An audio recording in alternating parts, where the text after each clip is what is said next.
I've been waiting for this.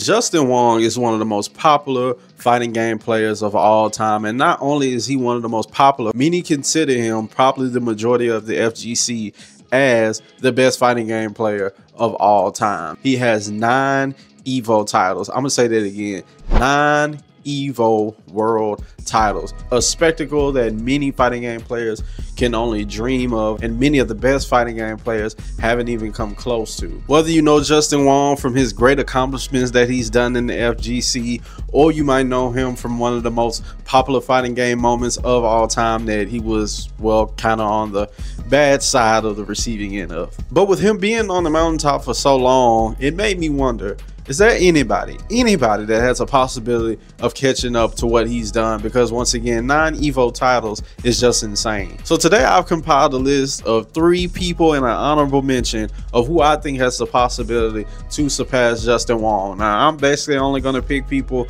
who seem like they're continuing to further and push their career, getting a resume that could even surpass comparably to Justin Wong, depending on how you look at it. So I'm not going to be saying somebody like Daigo, who seems like he's kind of on the coasting side of his career. So let's go ahead and get into it, and we're going to start off with our number 1 person. First person on the list who we have that could possibly surpass Justin Wong, should be a no surprise if it's somebody that's keeping up with the FGC, and that's Sonic Fox. Sonic Fox has one of the most decorated resumes that you could possibly find within the FGC. So many awards and trophies all over the place, it just makes no sense to really list them all. So we're just going to stick with this video to the highest of the highest achievements that's comparable to the 9 Evo titles. So Sonic Fox has won 7 Evo titles, 5 Pro Tours, he's won countless invitationals, and so much more of the events. Now, 7 Evo titles is the second highest amount of Evo titles, right behind Justin Wong. 7 Evo titles, and Sonic Fox is still going strong. Doesn't seem like they're going to be stopping anytime soon with those Evo titles,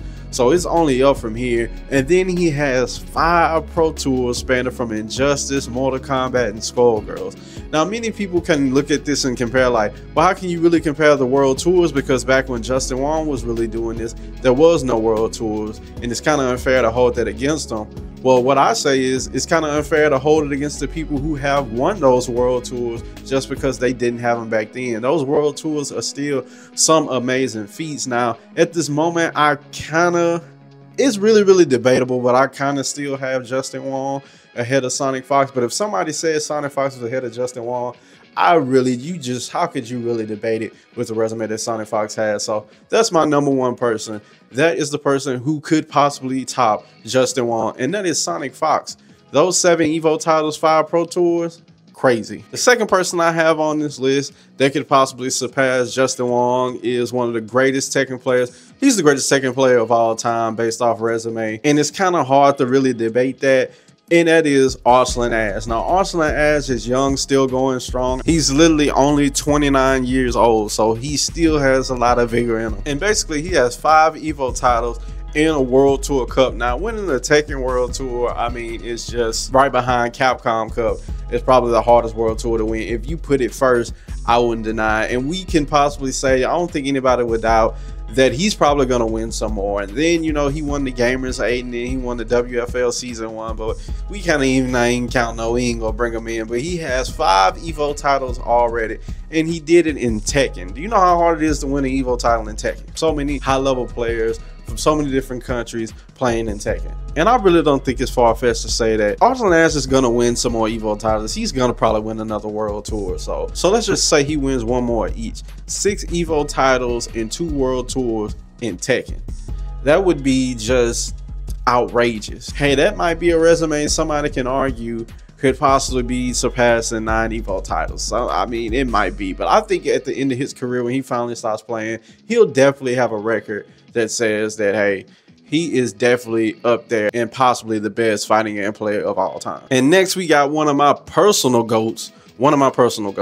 We got Shao Hai. Now, Shao Hai is a player that many people respect because he's doing what he's doing in 2 different IPs. He's killing in King of Fighters, and he's also killing in Street Fighter. Now, when you look at his resume, he has 4 Evo titles, 2 World Tours, he has a Super Battle Alpha title win, and he just won the Esports World Cup. So those 4 Evo titles are from King of Fighters, He has a Super Battle Opera title in King of Fighters. He has 2 World Tours from King of Fighters, and then his Esports World Cup title he has in Street Fighter. Now, he also won the ESL World Championship, which they call Brooklyn Beatdown back in the day. He actually won that, so he has an ESL World title that was in Street Fighter. He also has a Street Fighter League Championship, which is a really great title for Street Fighter, but it's kind of team, so you can't really like hold it too much when we know fighting games is more so like singles competition. But we see he's reached the highest of the heights in 2 different IPs. That Esports World Cup title is huge for the say that he got that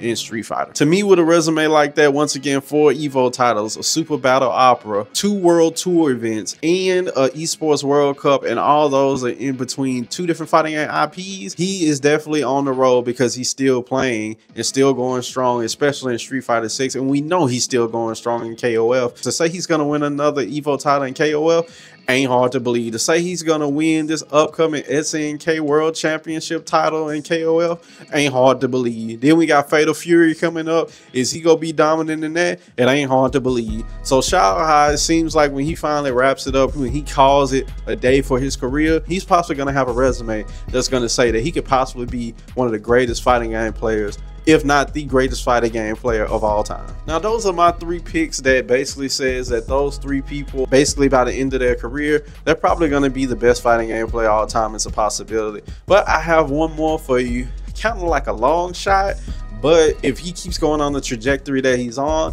he could possibly do it. Now, this one, you notice I haven't really said anybody that is purely strictly Street Fighter, and that's because we know that Street Fighter is definitely one of the hardest games to consistently be dominant in. It's hard to even point and find like, okay, what player that's a Street Fighter player has at least 3, 4, 5 Evo championships in. It's kind of hard to see because that game is so hard to get multiple titles in. It's the heaviest competition game that we have in the FGC. But I think a person who, if they keep on the trajectory they have, when everything is said and done at the end of the day, they possibly could have a resume that says they're the best fighting game player of all time, and that person is Mena RD. Now, we know Mena RD, the bull. He's been doing fantastic. He's definitely a top name in the FGC right now, and his resume looks like this. He has an Evo Japan title, he has 2 Capcom Cup titles, and he has a Red Bull Kumite title. Now, that might not seem like a lot, but he has things on his resume that nobody has ever done. He has 2 Capcom Cup titles. Nobody has ever done that. He has a Capcom Cup title and he has an Evo title. There's only 3 people in the history of the FGC to ever do that. And then when you go even deeper, he has a Capcom Cup title, he has an Evo title, and he has a Red Bull Kumite title.